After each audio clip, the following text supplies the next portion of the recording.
سو میں عرض کر رہا ہوں کہ عظمت صحابہ سیرت النبی کا ہی ایک پہلو. یہاں بطور مقدمۃ الباب کے میں ایک بات عرض کروں گا کہ اللہ تبارک و تعالیٰ جل شانہ نے ذرا غور کریں. اللہ سبحانہ و تعالیٰ نے ملائکہ کو مخاطب کر کے اطلاع دی، انی جاعل فی الارض خلیفہ، میں زمین میں اپنا نائب بنانے والا ہوں. فرشتوں نے عرض کی، اے اللہ، تو زمین میں وہ مخلوق پیدا کر رہا ہے جو فساد کرے گی اور خون ریزی کرے گی، اور ہم تیری تسبیح کرنے والے، تیری پاکی بولنے والے موجود ہیں، خلافت ہمیں کیوں نہیں دی جاتی؟ اللہ سبحانہ و تعالیٰ نے فرمایا تھا، انی جاعل فی الارض خلیفہ، میں زمین میں اپنا خلیفہ بنانے والا ہوں. تو فرشتوں نے عرض کی تھی کہ اے اللہ، تو ایسی مخلوق کو خلیفہ بنا رہا ہے جو زمین میں فساد کرے گی، خون ریزی کرے گی، اور ہم موجود ہیں. اشارہ اس طرف تھا کہ خلیفہ ہمیں بنا لے. اللہ نے جواب دیا، انی اعلم ما لا تعلمون، میں جانتا ہوں تم نہیں جانتے. خلیفہ وہی. میں آپ حضرات سے پوچھتا ہوں کہ اللہ تعالیٰ کے دربار تجلیات کے ہم قریب ہیں یا فرشتے؟ فرشتے اللہ تعالیٰ کے دربار تجلیات کے قریب ہے اور ہم زمین پر دور ہے.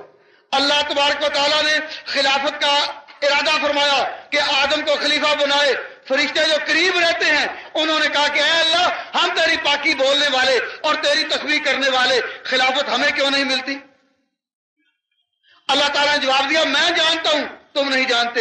اشارہ کیا تھا کہ بے شک تم قریب رہتے ہو اور زمین پر جو مخلوق بسے گی وہ بعید ہوگی میرے دربار تجلیات سے، اور تم قریب ہو وہ بعید ہوں گے. لیکن خلافت کا اصول سمجھو کہ خلافت قریب والوں کو نہیں ملتی، دور والوں کو ملتی ہے. خلافت قریب والوں کو نہیں ملتی، دور والوں کو ملتی ہے. قریب والوں نے کہا کہ اے اللہ، یہ تو ایسی مخلوق پیدا کر رہا ہے جو زمین میں خون ریزی کرے گی اور فساد کرے گی. اللہ نے انکار نہیں کیا کہ وہ خون ریزی نہیں کرے گی، یہ بھی نہیں کہا کہ فساد نہیں کرے گی، لیکن حاکمانہ شان کے ساتھ جواب دیا کہ سب کچھ، لیکن خلیفہ وہی. خلیفہ وہ یہ اعتراض جو نا، یہ اعتراض کہ وہ فساد کرے گی اور خون ریزی کرے گی، یہ اعتراض منصب خلافت پر اثر انداز نہیں. تمہاری بات صحیح بھی ہو پر خلیفہ وہی. اللہ تبارک و تعالیٰ نے جب اپنی خلافت کا فیصلہ کرنا تھا تو آپ ہی بتائیں کہ خلافت قریب والوں کو دی یا دور والوں کو؟ دور والوں کو. اور قریب والوں نے تسلیم کر لیا. ہاں، قریب والے فرشتے دیکھتے رہے. اچھا، ہم دیکھتے ہیں نا کہ جس مخلوق کو خلافت دی گئی ہمیں چھوڑ کر، بھلا دیکھتے ہیں وہ کیا گل کھلاتا ہے. اللہ رب العزت نے حکم دیا کہ اے آدم اور حوا، تم نے اس درخت کے قریب نہیں جانا. جب خدا نے کہا تھا کہ تم نے اس درخت کے قریب نہیں جانا تو فرشتے دیکھ رہے تھے یا نہیں؟ دیکھ رہے تھے. اور فرشتے بھی اپنے سے خوش ہوں گے. اچھا، دیکھتے ہیں نا کہ جس مخلوق کو چن کر اللہ نے خلافت کے لیے پیدا کیا، اس کو پہلا حکم دیا کہ تم نے درخت کے قریب نہیں جانا. اچھا، بھلا دیکھتے ہیں وہ عمل کرتا ہے، اس سے بچا رہتا ہے یا نہیں؟ تو آدم بچ سکے؟ جب آدم علیہ السلام اس درخت کے قریب جا رہے تھے پھل کھانے کے لیے، تو اللہ بھی دیکھ رہا تھا، فرشتے بھی دیکھ رہے تھے. خدا تعالیٰ کو معلوم تھا کہ اگر آدم نے پھل کھایا تو فرشتے جی میں خوش ہوں گے یا ناراض؟ خوش ہوں گے. اچھا، دیکھ لیا، خلافت دے کر دیکھ لیا نا. اللہ کو بھی علم تھا کہ فرشتے اپنے جی میں یہ کہیں گے کہ جس مخلوق کو خلافت کے لیے چنا اس کا کردار دیکھ لیا نا. اس وقت اللہ تعالیٰ کے بے شریک ہاتھ چاہتے تو آدم کو زبردستی درخت سے کھینچ کر پیچھے کرتے، لیکن خدا نے ایسا نہیں کرنے دیا کہ آدم اگر درخت کے قریب جاتا ہے تو جائے، میرے حکم کے خلاف کر رہا ہے تو بے شک کرے، لیکن خلافت پھر بھی اسی کی رہے گی۔ کیوں؟ اس لیے کہ اللہ تعالیٰ چاہتے تھے بتا دیں کہ معصومیت خلافت کے لیے شرط نہیں، خلافت کے لیے معصومیت شرط نہیں۔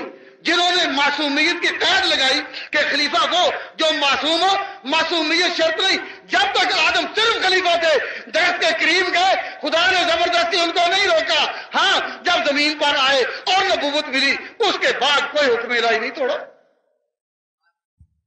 تو معصومیت خلافت کی شرط، اگر خلافت کی شرط ہوتی تو اللہ تعالیٰ انہیں روک دیتے۔ اللہ تبارک و تعالیٰ سے فرشتوں نے عرض کی تھی کہ اے اللہ، زمین میں تو ایسی مخلوق بنا رہا ہے جو یہ کرے گی وہ کرے گی، لیکن جب خدا نے فیصلہ سنا دیا کہ خلافت اسی کی، تو فرشتے مان گئے کہ نہیں؟ اللہ نے کہا کہ تم آدم کے آگے سیدھا ریز ہو جاؤ، آدم کے آگے سیدھا ریز ہو جاؤ، آدم بے منزلہ قبلہ ہوں گے اور تم سیدھا ریز ہو جاؤ۔ سارے فرشتے سیدھے پڑ گئے یا نا؟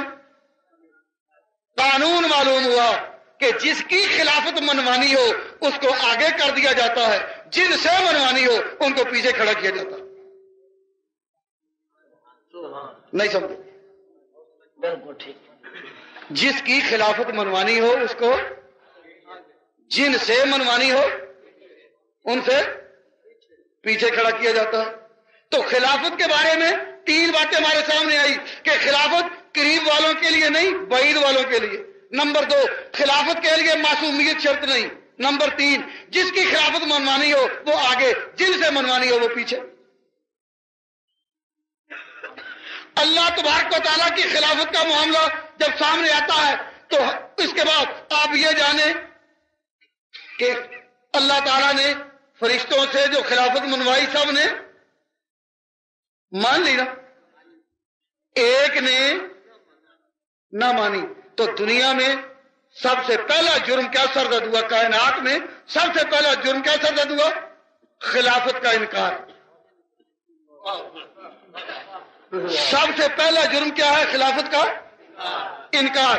بعض لوگ یہ کہتے ہیں کہ نہیں، آدم کو ابلیس نے چونکہ سجدہ نہیں کیا اس لیے خدا نے جنت سے نکالا۔ نہ، اگر سجدہ نہ کرنے کی وجہ سے نکالا ہوتا تو جب سجدہ نہیں کیا اسی وقت اتر جاتا، اتار دیا جاتا۔ نہ، خدا نے بلایا اپنے دربار میں اور کہا یا ابلیس، اے ابلیس، ما منع کا انتا ظالما خلقت بیدی، تو نے اس کو سجدہ کیوں نہیں کیا جس کو میں نے اپنے دست قدرت سے بنایا تھا؟ اپنے دست قدرت سے جواب بھی خدا نے دے دیا کہ ظالم، تو نے اس کی مٹی کو دیکھا، ان ہاتھوں کو نہ دیکھا جو اسے بنا رہے تھے۔ اے ابلیس، تو نے کیوں اس کو سجدہ نہیں کیا جس کو میں نے بنایا تھا؟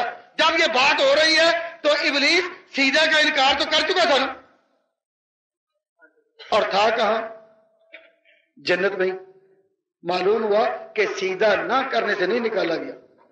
ہاں، جب خدا نے پوچھا تو اس نے جواب دیا انا خیر منہ، میں اس سے بہتر ہوں، خلقتنی من نار وخلقتہ من طین، میری ذات میں روشنی ہے اور میری ذات میں اونچا پن ہے، آدم کی ذات نیچی ہے، اس لیے میں نہیں مانتا۔